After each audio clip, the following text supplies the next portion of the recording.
Bismillahirrahmanirrahim. Assalamualaikum warahmatullahi wabarakatuh. Pada video ini, saya akan menjelaskan mengenai analisis komponen utama yang dalam bahasa Inggris biasa disebut dengan Principal Component Analysis.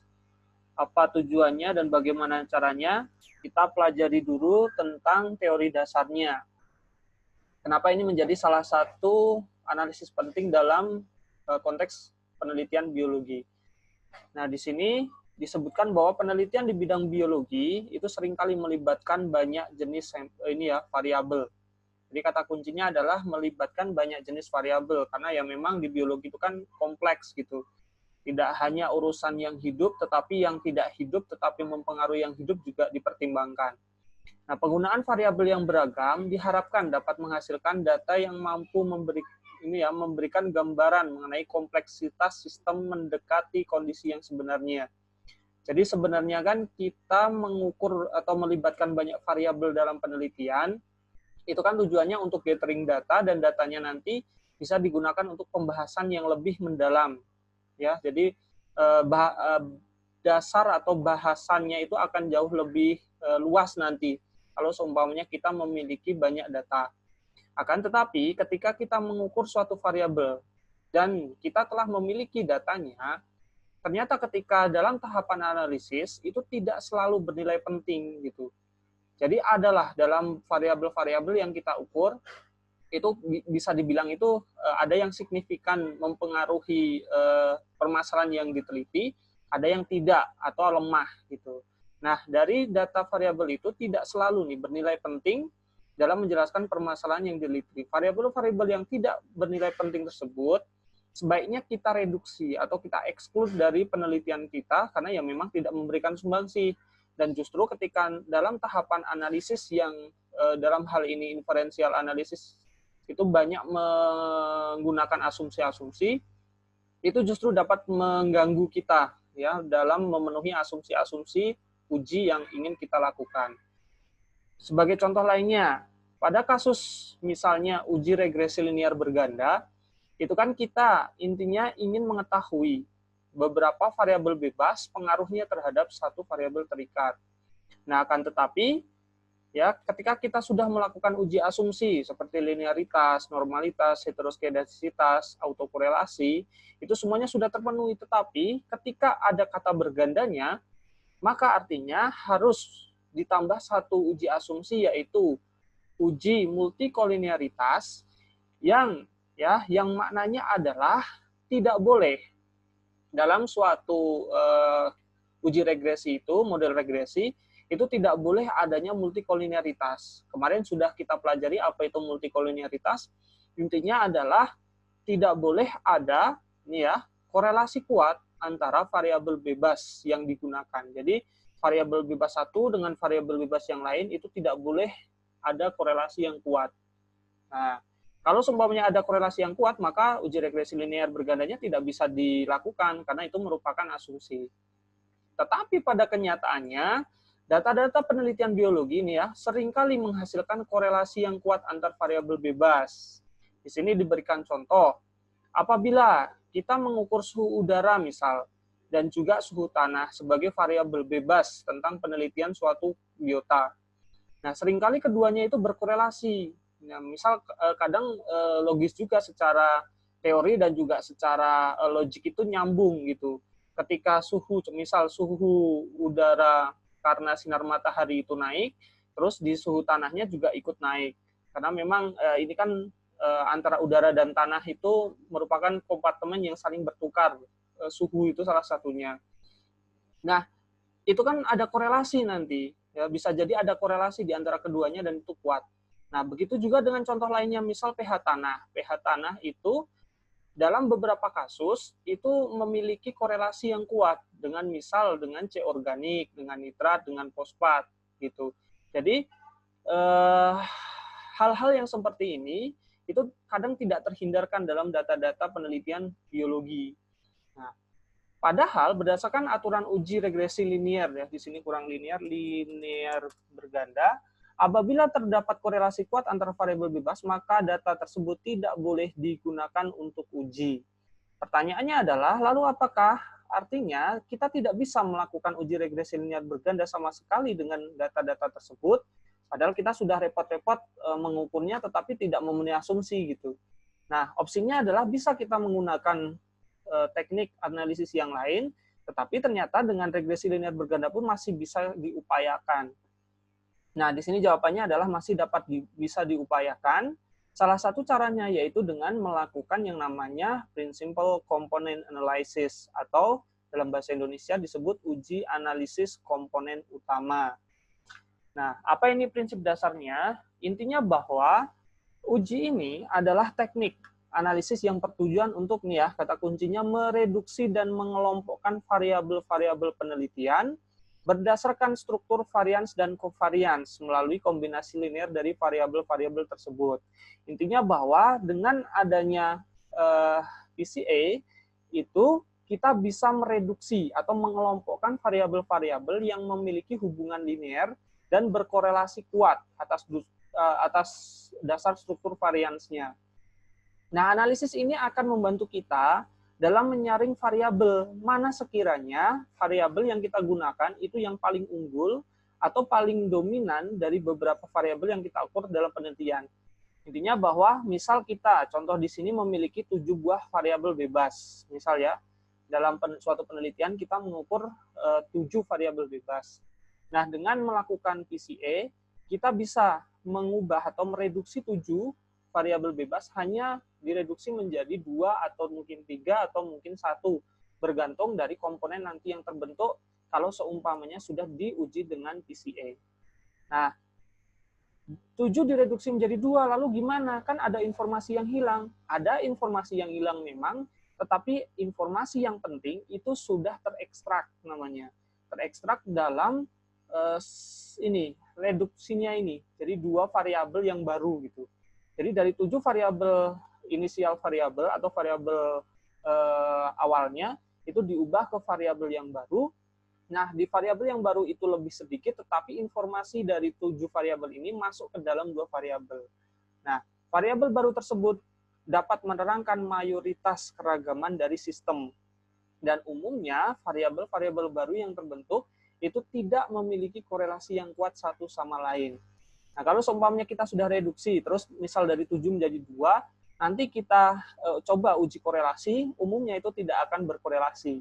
Gitu. Jadi, maknanya dengan uji ini, kalau seumpamanya data variabel bebas kita ada yang berkorelasi kuat, nah dengan uji ini nanti asumsi multikolinearitas dapat diatasi.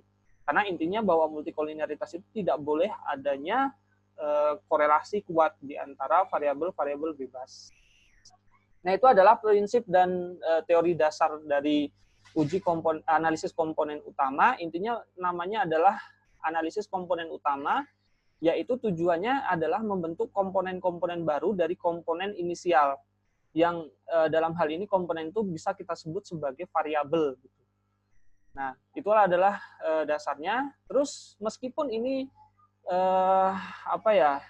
tidak seperti uji yang sebenarnya, ini bisalah jadi uji yang sebenarnya untuk mereduksi datanya atau mencari kepentingan dari variabelnya, tetapi ini juga bisa menjadi prauji. Nah, dalam kasus regresi linear berganda itu ini menjadi prauji gitu. Cara untuk mengakali mengakali dengan cara yang benar loh ya, tapi agar datanya bisa memenuhi asumsi multikolinearitas.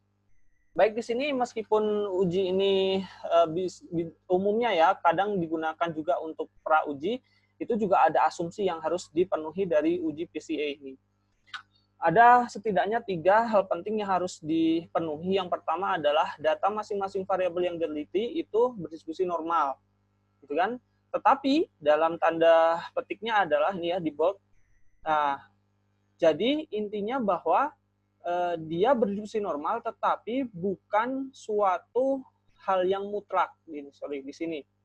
Jadi syarat yang pertama ini akan lebih baik kalau datanya itu berdiskusi normal, ya inisial variabelnya itu berdiskusi normal semuanya. Tetapi kalau tidak pun tidak apa-apa sebenarnya. Akan tetapi di sini disampaikan data berdiskusi normal akan menghasilkan output yang lebih baik, gitu. Yang kedua adalah uji Kaiser-Meyer-Olkin. Nanti ini adalah output dari uji PCA-nya. Kita tinggal memaknai saja. Yang selanjutnya juga di sini ada Bartlett's Test of Sphericity. Ini juga sama nanti di output. Intinya dengan value yang sudah ditentukan. Seperti ini. Lalu terdapat hubungan korelasi kuat antar variabel yang diteliti. Ini kan sebenarnya berlawanan dengan uji asumsinya regresi linear berganda gitu kan. Kalau di sana tidak boleh ada korelasi, nah di sini justru harus ada korelasi yang cukup kuat di antara variabel-variabel bebas. Nah, indikatornya yaitu dengan menggunakan nanti ada output anti-image correlation yang besarannya sudah ditentukan keputusannya. Nah, itu adalah uji dari asumsi yang harus dipenuhi ya dari uji PCA. Nanti kita akan coba praktek langsung menggunakan SPSS, bagaimana uji asumsi ini dan bagaimana output dari hasilnya. Nah, di sini ada catatan penting yang juga disampaikan bahwa ini harus diperhatikan karena memang beberapa kasus di biologi sangat nyata seperti ini ya. Apabila range nilai variabel satu dengan variabel lainnya terpaut jauh, semisal nilai variabel A memiliki range-nya itu 0 sampai 10, variabel B range-nya 10 sampai 100 dan variabel di sini mungkin C itu range-nya 100 sampai 1000. Kan perbedaan di antara variabel A, variabel B, variabel C itu kan tinggi sekali gitu. Nah, dengan kasus-kasus yang seperti ini, misalnya taruh variabelnya mungkin ya itu kalau di biologi mungkin intensitas cahaya yang biasanya bisa sampai 100 sampai 1000 gitu kan. Terus yang satunya itu adalah pH misal.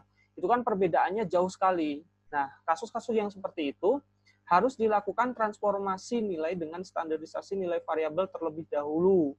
Kenapa harus distandarisasi?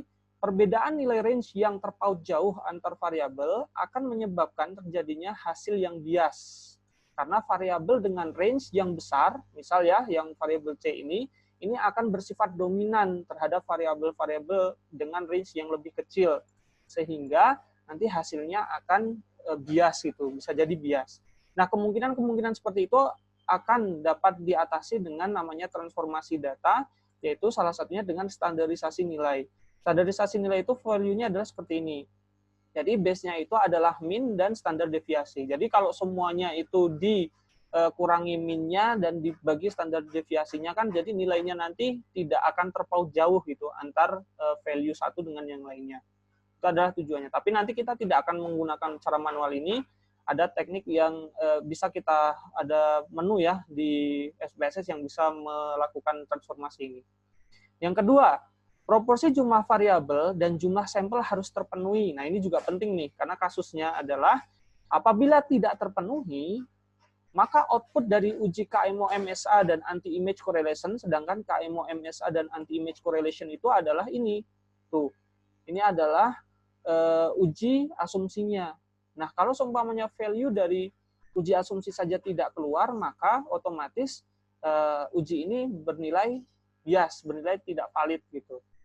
Maka dalam kasus opsi ini ya, yang dapat dilakukan adalah dengan menambah jumlah dari sampelnya atau mengurangi jumlah variabel agar syarat tersebut terpenuhi.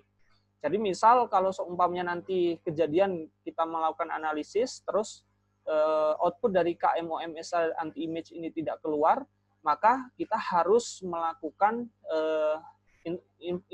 intervensi dengan cara mungkin menambah sampel kalau memungkinkan, kalau tidak karena itu sulit mungkin harus ke lapangan lagi atau lab lagi, itu bisa dengan mengurangi jumlah variabel.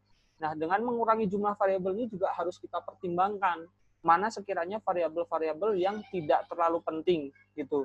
Sehingga nanti kita bisa exclude secara di awal-awal gitu. Nah, itu adalah hal-hal penting yang harus disampaikan dalam uji PCA karena menjadi basic yang harus kita pahami sebelum kita melakukan uji gitu. Baik, contoh kasusnya adalah seperti ini nih.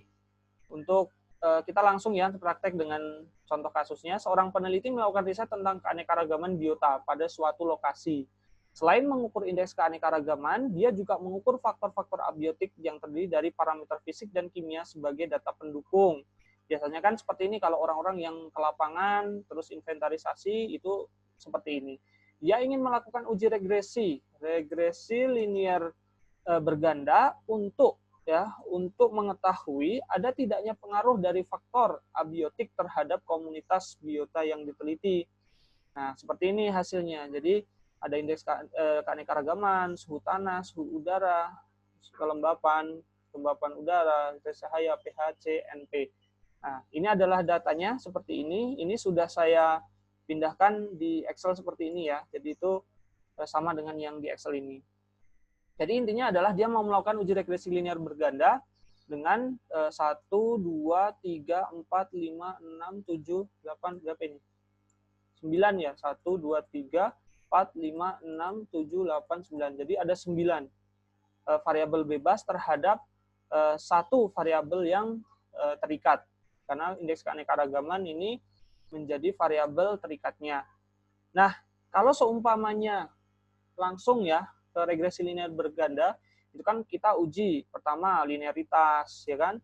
Terus habis itu uji normalitasnya tetapi normalitas yang residual. Lalu heteroskedasitas. Kalau semuanya itu sudah dan data seperti ini kan tidak perlu uji autokorelasi. Lalu diuji, misal ya, semua itu tadi sudah terpenuhi, tetapi di multikolonialitas kita coba. Karena uji multikolonialitas itu tidak boleh mensyaratkan, tidak boleh adanya korelasi di antara masing-masing variabel bebas ini. Nah, coba saja kita cek di uji multikolonialitas. Ini langsung kita copy ya, masuk seperti ini. Langsung kita beri nama saja sesuai dengan urutan di sini. Misal di sini langsung diversitas, suhu tanah, suhu udara,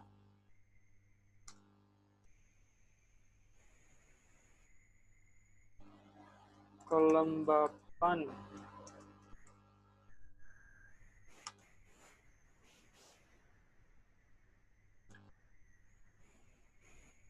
densitas, pH, C organik, N. Nah, seperti ini ya. Yang lainnya kita biarkan default, yang ini tapi harus diisi. Ini bisa jadi sama saja dengan ini ya. Sini. Kali ini harus di... Oh, ternyata tidak bisa. Jadi dia harus suhu tanah,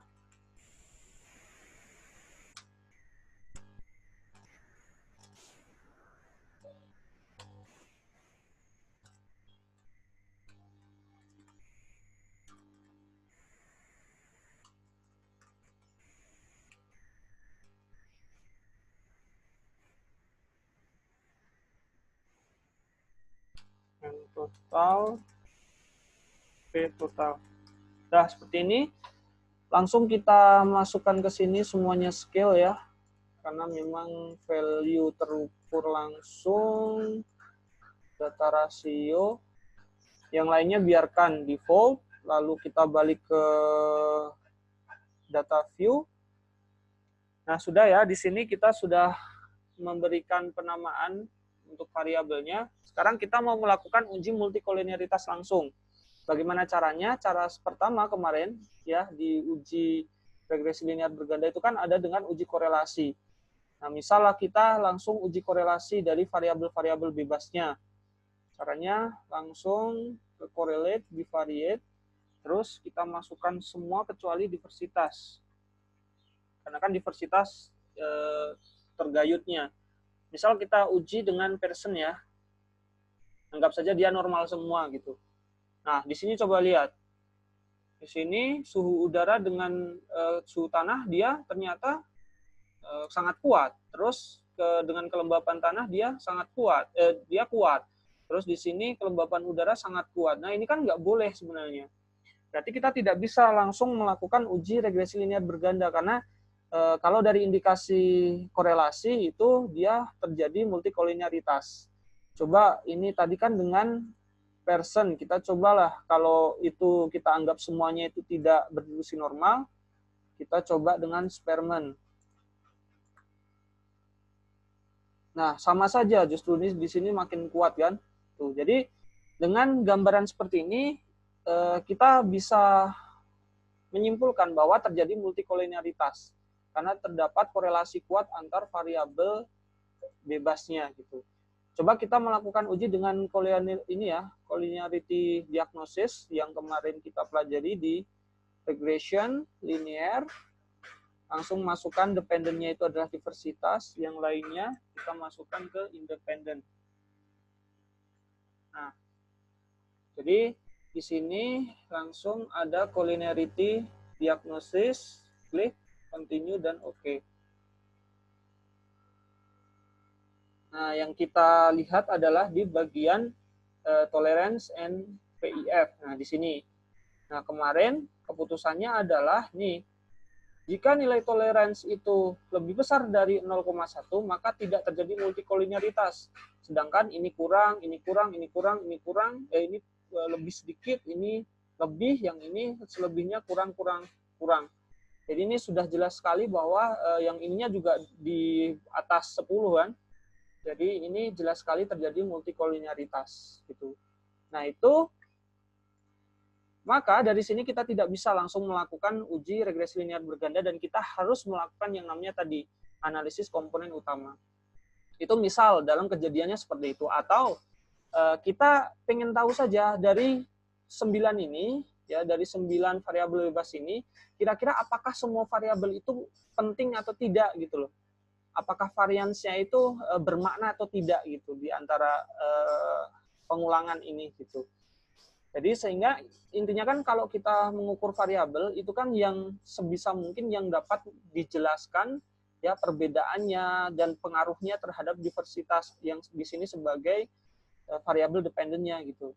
Nah, baik kita langsung masuk ke analisis komponen utamanya atau PCA-nya. Perhatikan yang tadi, yang ini. Catatan pentingnya. Apabila range nilai variabel satu dengan variabel lainnya terpaut jauh, ya, misal kejadian seperti itu, kita lihat di sini. Saya pikir di sini tidak terlalu jauh karena tertinggi mungkin di sini ya. Ada yang, ini di sini ada yang 5.000, ada yang 4.000, 8.000 dan lain sebagainya. Gitu. Di sini ada 230 gitu. Jadi kita bisa di sini kalau kita lihat bisa kita kategorikan terpaut jauh bisa, tetapi di situ hanya satu. Terus ada juga yang mirip-mirip nilainya. Jadi kita coba dengan dua cara ya. Yang pertama kita menggunakan nilai asli, yang kedua adalah kita menggunakan nilai yang nanti kita standarisasi dulu. Saya memberikan contoh, ini cara menstandarisasinya gitu ya. Jadi kalau kejadian nanti di sini ada yang 1 juta, 1.000, terus ada yang 1 nilainya 10 gitu. Itu kita harus standarisasi dulu. Caranya adalah dengan cara di analyze, lalu di bagian descriptive statistik, lalu di bagian descriptive ini ya. Sini. Nah, karena dalam analisis komponen utama itu yang kita libatkan hanya variabel bebas, maka yang dimasukkan hanya yang variabel bebasnya. Di sini masukkan. Setelah itu kita langsung ke di sini berdasarkan mean standar deviasi sudah tercentang, kita langsung ke oke. Di sini ya, save standardized values as variable, diklik dulu. Setelah itu oke. Baik, ini hanya deskripsi statistiknya, kita close. Nah, otomatis dia akan muncul di sebelah kanan tuh, nilai standarisasi dari masing-masing variabel yang kita input tuh. Jadi dimulai dari suhu tanah, suhu udara, kelembapan. Ini kan kalau nilainya seperti ini kan tidak terpaut jauh sekarang. Nah, nanti yang dianalisis adalah yang ini. Yang ini. Itu adalah contohnya gitu. Jadi seperti itu cara untuk standarisasi. Baik.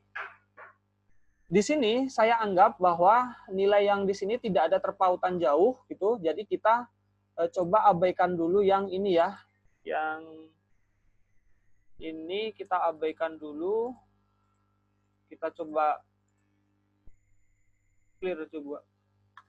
Nah, kita balik ke kondisi awal seperti ini. Ini adalah langkah PCA-nya gitu. Jadi yang kita gunakan adalah yang inisial variable value-nya, bukan yang standarisasi dalam contoh ini gitu. Kalau seumpamanya nanti data kalian itu terjadi kejompangan itu, boleh dengan menggunakan yang tadi, nilai yang di kanan tadi, dan nilai yang di kanan tadi, Z tadi, itu yang diakukan, yang di PCA-kan. Cara dari uji PCA adalah caranya di bagian analyze,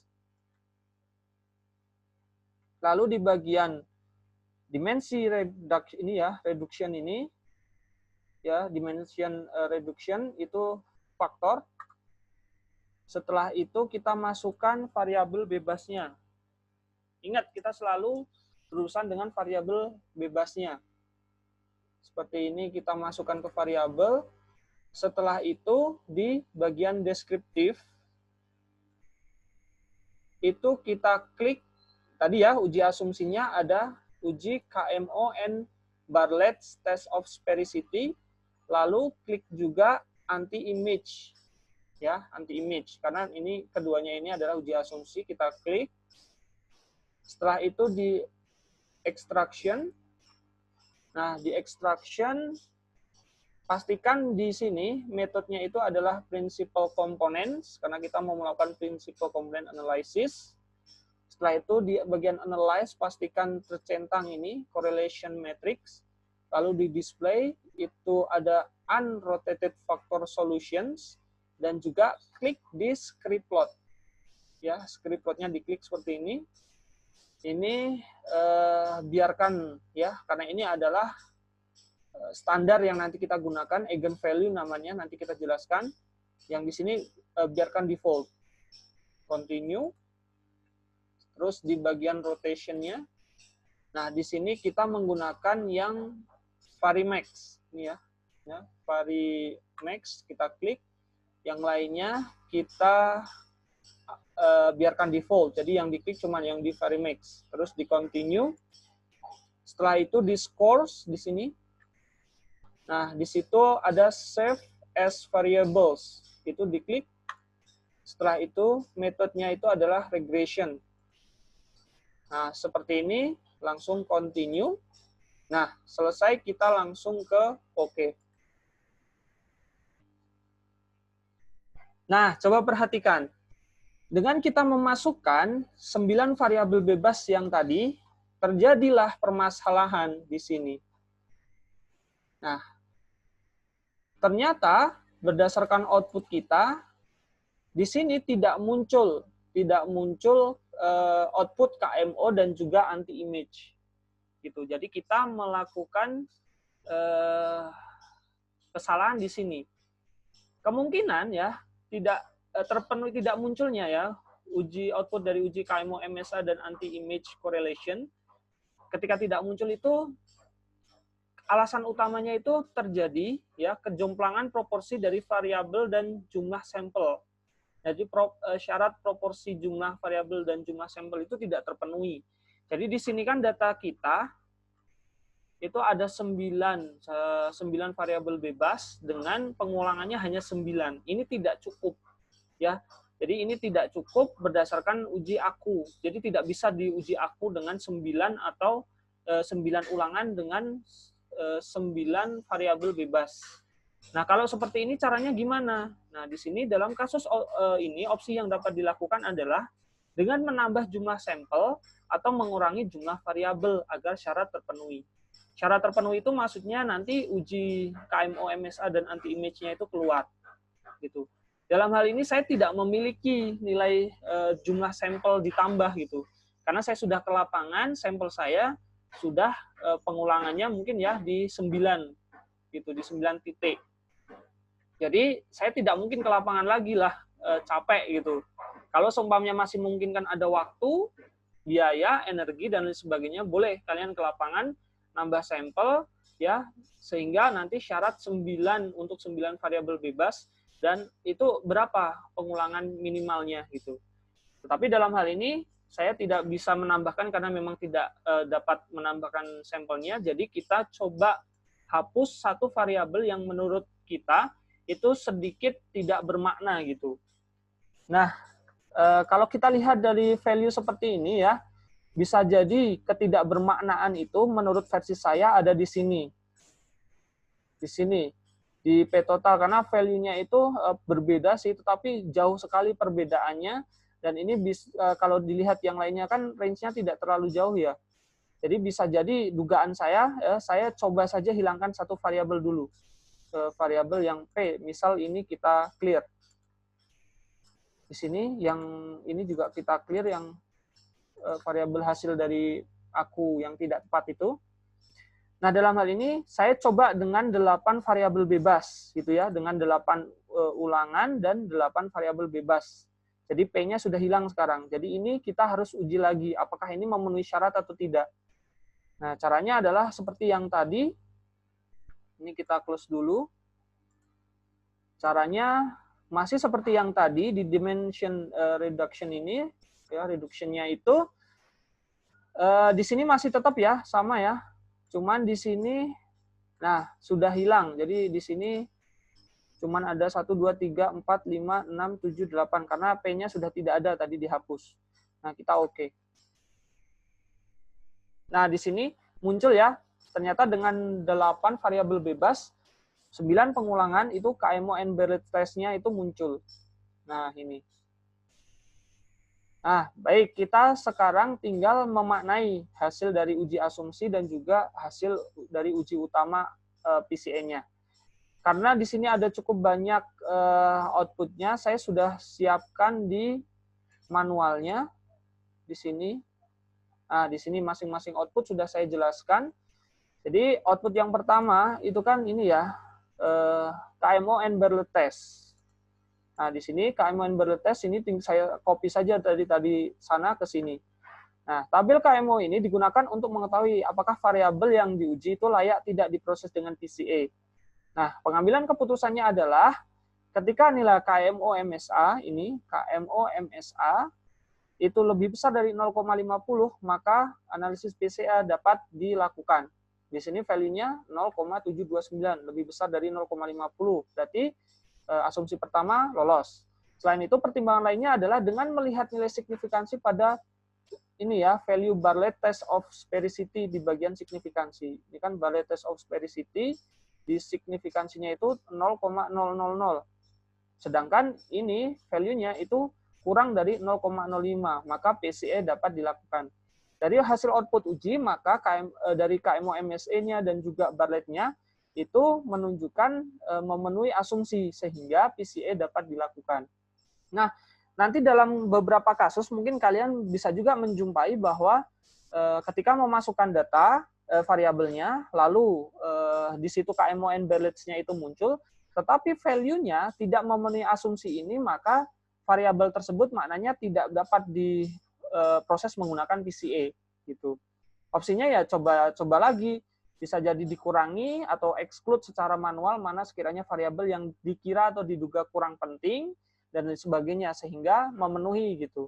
Kalau tidak ya kita harus mencari opsi yang lain yang tidak mensyaratkan hal-hal seperti ini. Terus kita masuk ke output yang kedua. Output yang kedua itu adalah anti-image matrix ya di sini. Output yang kedua di sini ya. Pada beberapa kasus tidak semua variabel yang diinput dapat digunakan dalam PCA.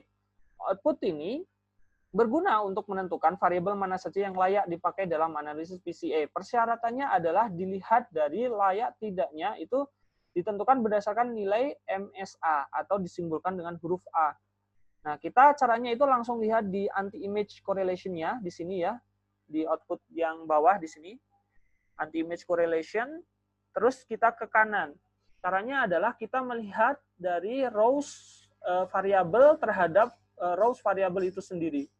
Jadi misal suhu tanah terhadap suhu tanah, itu value-nya yang ada huruf A-nya itu dia di angka lebih dari 0,50 atau tidak. Gitu.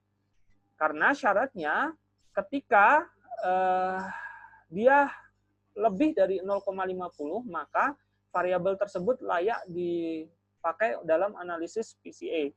Nah, gitu. Jadi di sini kalau kita lihat value-nya untuk suhu tanah itu 0,722, lebih besar dari 0,5.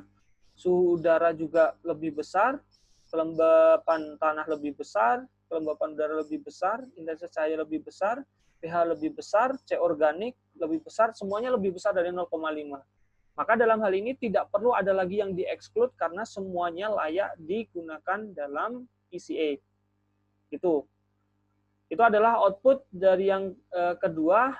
Maknanya di sini kita sudah uji asumsi KMOM Berlitz dan juga anti-image matrix itu sudah terpenuhi. Tadi kan ada satu lagi yang menjadi ini ya, uji asumsi, yaitu normalitas. Nah, untuk normalitas di sini tidak saya lakukan, saya anggap rekan-rekan sudah paham bagaimana caranya. Kalau dalam hal ini nanti ya sama menggunakan Shapiro-Wilk. Ini data ini sudah saya uji dan sebelumnya dia menunjukkan normal gitu. Jadi kita langsung melakukan uji KMO, Berlitz, dan juga anti-image. Nah, kalau dari sini kita sudah bisa simpulkan bahwa data ini layak untuk dilakukan di input dalam PCA gitu. Selanjutnya adalah input yang nomor 3, yaitu communalities di sini ya. Nah, apa itu communalities? Di sini sudah saya sampaikan bahwa communalities ini digunakan untuk menunjukkan apakah nilai dari masing-masing variabel yang diinput mampu menjelaskan variabel baru yang terbentuk atau tidak. Pengambilan keputusannya adalah jika nilai extraction di sini ya, nilai extraction-nya itu lebih besar dari 0,50, maka variabel tersebut dianggap mampu menjelaskan variabel baru yang terbentuk gitu. Jadi kalau kita lihat semua nilai extraction di sini itu lebih besar dari 0,50. Nah, di sini ada yang pas banget ya, mepet, tapi ini masih lebih besar. Jadi semuanya dapat menjelaskan variabel baru gitu. Nah, di sini sudah ada pada output di atas diketahui bahwa nilai extraction dari semua variabel itu di atas 0,50, yang artinya semua variabel dapat menjelaskan variabel baru yang terbentuk. Jadi gitu ya. Lanjut kita ke output yang total variance and explain it. Nah, di sini, nah pentingnya di sini, coba lihat ya. Di sini yang kita lihat itu adalah yang bagian initial eigenvalues dan juga extraction sums of square loadings di sini ya. Yang kita lihat pertama adalah di bagian yang di sini. Di bagian total bagian extraction sums di sini. Di situ ada 5.716, ada 1.406. Nah, yang di bawahnya kan kosong nih. Nah, ini berarti dari 8 variabel bebas yang kita masukkan, nanti itu cuma ada 2 variabel baru gitu. Nah, dari 8 kita reduksi ternyata jadi 2 variabel baru. Nah, 2 variabel baru ini memiliki nilai eigenvalue-nya itu 5.716 dan 1,405. Jadi, penentuan berapa jumlah variabel baru itu berdasarkan nilai dari eigenvalues. Di sini sudah ada, nanti dibaca sendiri. Intinya bahwa kalau nilai dari eigenvalues-nya itu lebih besar dari 1, maka dia terbentuklah komponen baru gitu atau variabel baru. Di sini kan eigenvalue-nya 5 lebih besar dari 1, 1,4 lebih besar dari 1. Nah, di sini di bawahnya 0,5, 0,1. Ini kan kurang dari 1. Jadi ini tidak terbentuk variabel baru, tetapi 1, 2 ini menjadi variabel baru. Gitu. Bacanya seperti itu. Lalu kalau ini ya, dari total ini kalau kalian jumlah itu nanti pasti jumlahnya 8. Jadi yang di sini di jumlah itu 8. Baik. Selanjutnya adalah bagaimana kepentingan penerangannya gitu. Ternyata komponen pertama yang terbentuk dengan eigenvalue 5,7 itu mampu menjelaskan variabel itu 71,44%. Gitu. Jadi komponen baru yang terbentuk ya kumpulan dari variabel yang masuk ke komponen baru tersebut yang nomor 1 itu mampu menjelaskan 71,44%, sedangkan komponen 2 mampu menjelaskan 17,561%. Kalau di total dari komponen 1 dan kedua ya, 2 variabel hasil ekstraksi ini itu mampu menjelaskan sebesar 89% dari keseluruhan variabel gitu. Nah, di sini kan mayoritas sudah terpenuhi, maka dalam hal ini pasti ada variabel-variabel yang sumbangsihnya itu kecil gitu. Nah, seperti ini jadi kita lihat ya, ternyata hanya nanti dari 8 terbentuknya itu cuma 2. Nanti kadang bisa baca di sini sendiri berdasarkan acuan tersebut, seperti yang saya jelaskan. Selanjutnya adalah output script plot. Script plot di sini ya. Nah, di sini sebenarnya ini cuma menggambarkan saja, menggambarkan secara visual berapa jumlah variabel baru yang terbentuk ya, atau komponen yang terbentuk berdasarkan eigenvalue-nya. Di sini yang nilai eigenvalue-nya itu lebih besar dari 1 itu cuma ada 2 komponen kan, 2 titik, yaitu ini dan ini. Maka ini berarti hanya akan ada 2 dari 8 variabel yang terbentuk. Gitu. Ya, dari 8 variabel inisial itu hanya akan diekstrak menjadi 2. Nah, selanjutnya adalah output komponen matrix. Nah, di sini apa itu komponen matrix? Nah, output komponen metrik itu menyajikan nilai korelasi antara seluruh variabel asli yang diinput dengan komponen yang terbentuk. Jadi misal seperti ini, suhu tanah korelasinya dengan komponen 1 itu 0,9, dengan komponen 2 itu min 0,039. Maknanya nanti pasti nih suhu tanah itu lebih condong atau masuknya itu ke komponen 1. Ya, pengaruhnya itu masuk ke komponen 1. Suhu udara juga sama. Ya, terus kelembaban tanah ini juga sama dan sebagainya. Beda misalnya dengan yang N total, misal N total di sini komponen satunya itu 0,6, komponen 2-nya 0,7, maka sumbangsih dari N itu pasti nanti di komponen kedua atau variabel kedua. Ya, cara bacanya adalah seperti itu. Baik, selanjutnya adalah output di rotated component matrix. Nah, apa ini rotated component matrix? Ini adalah pengelompokan dari masing-masing inisial variabel terhadap komponen 1 atau 2. Jadi seperti ini di sini ya. Jadi cara membacanya adalah, lebih enak yang di sini ya karena terpotong. Nah, di sini bisa dilihat bahwa suhu tanah dan di sini ya sudah ada suhu tanah 1, 2, 3, 4, 5, 6, 7, 8 di sini ya. Jadi kita lihat satu-satu. Suhu tanah itu dia besar mana angkanya di 1 atau 2 gitu. Ya, jadi nilai korelasinya lebih besar di komponen 1 atau 2. Kalau dia lebih besar, maka dia masuk ke komponen tersebut gitu.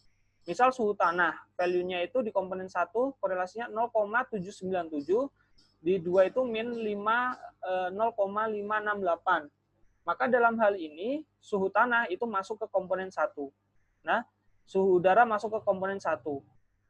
Kelembapan tanah di komponen 1. Ya, seperti itu terus sampai ke N total gitu. Dan di sini kalau kita lihat bahwa yang masuk ke komponen 2 itu cuman C organik sama N total. Jadi pH ini lebih besar, ini lebih besar, lebih besar, lebih besar, lebih besar. Yang dikomparasikan adalah nilai di ininya ya, mutlaknya. Jadi misal di situ ada minus, itu dimutlakan gitu, dan baru dikomparasikan. Baik, itu cara bacanya. Terus yang output ke-8 itu adalah komponen transformation matrix. Nah, ini komponen transformation matrix itu adalah keputusan akhirnya.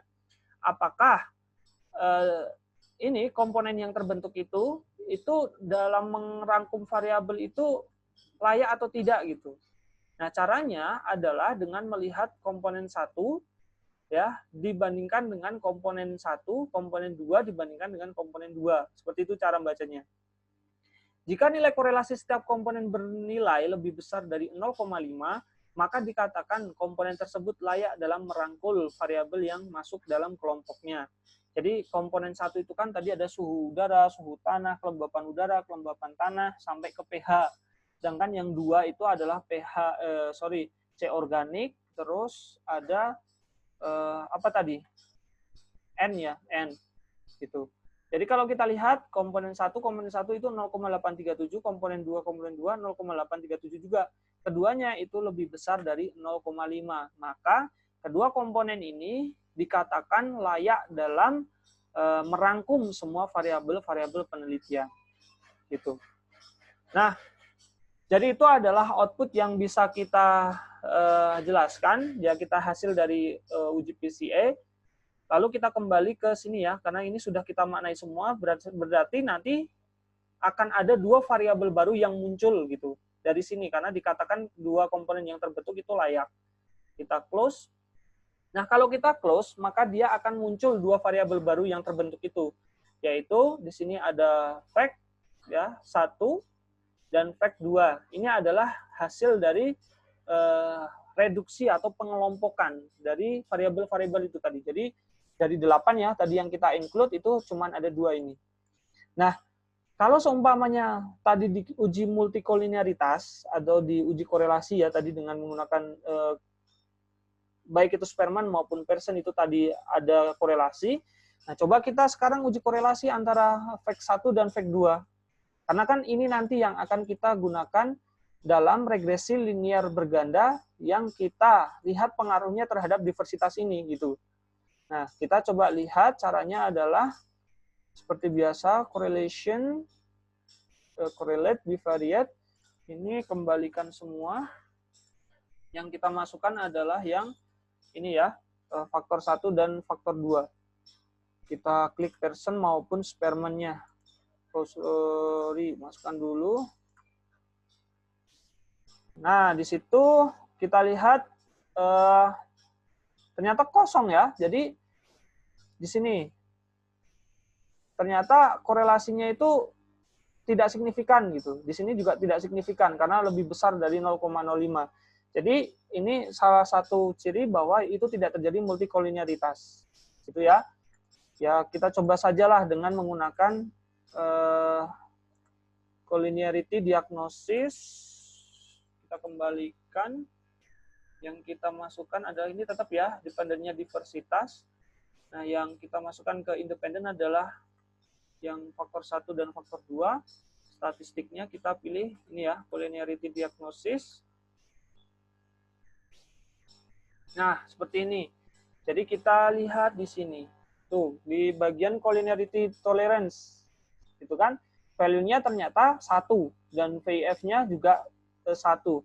Tinggal balik lagi ke sini tuh. Ternyata berdasarkan ini kan value-nya ternyata kurang lebih besar ya, lebih besar dari 0,10 untuk tolerance karena value-nya itu 1. Sedangkan yang VIF itu dia di sini yang memenuhi kurang dari 10. Tadi nilainya juga 1.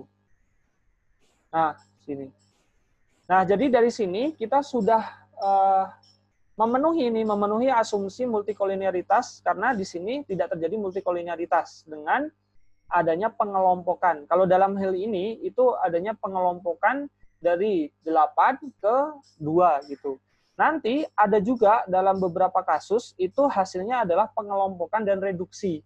Karena nanti dalam outputnya itu ada variabel yang dinilai tidak penting karena nilai korelasinya terhadap komponen 1 dan komponen 2 itu tidak lebih besar dari 5 gitu. Jadi di sini misal di sini ada korelasi masing-masing di sini itu value-nya itu kurang dari 0,5 di sini, maka dikatakan dua-duanya maksudnya itu dia tidak masuk ke dalam komponen 1 maupun komponen 2 gitu. Nah, itu cara justifikasinya. Kalau dalam hal ini ternyata 8 variabel yang kita masukkan semuanya penting dan dia diekstrak dikelompokkan menjadi 2 kelompok atau 2 variabel baru. Nah, sekarang di bagian akhir tinggal nanti kita namai saja. Di sini kan namanya masih faktor 1 dan faktor 2. Misal di sini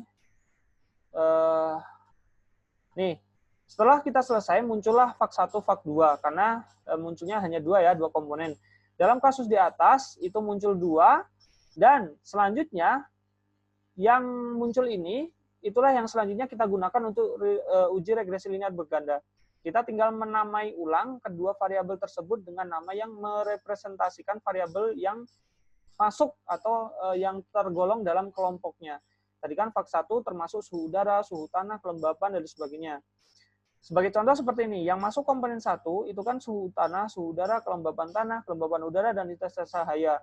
Yang semuanya tergolong fisik ditambah 1 pH. Gitu kan yang tergolong kimia. Jadi boleh kita menamai komponen 1 dengan fisik plus pH. Misal seperti itu. Sedang komponen 2 itu dia yang masuk hanya C organik dan N total. Yang keduanya tergolong parameter kimia. Jadi bisa kita beri nama variabel kedua ini atau komponen 2 ini dengan kimia.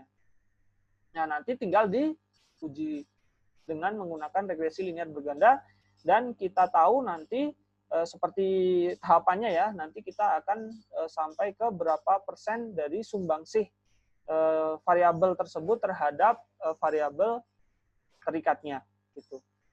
Itu yang bisa saya jelaskan untuk uji prinsipal komponen analysis. Semoga bisa dipahami, silahkan dipraktekkan. Kalau ada pertanyaan silahkan nanti kita bisa diskusikan lebih lanjut. Ada kurang lebihnya saya mohon maaf. Akhirul kalam. Wassalamualaikum warahmatullahi wabarakatuh.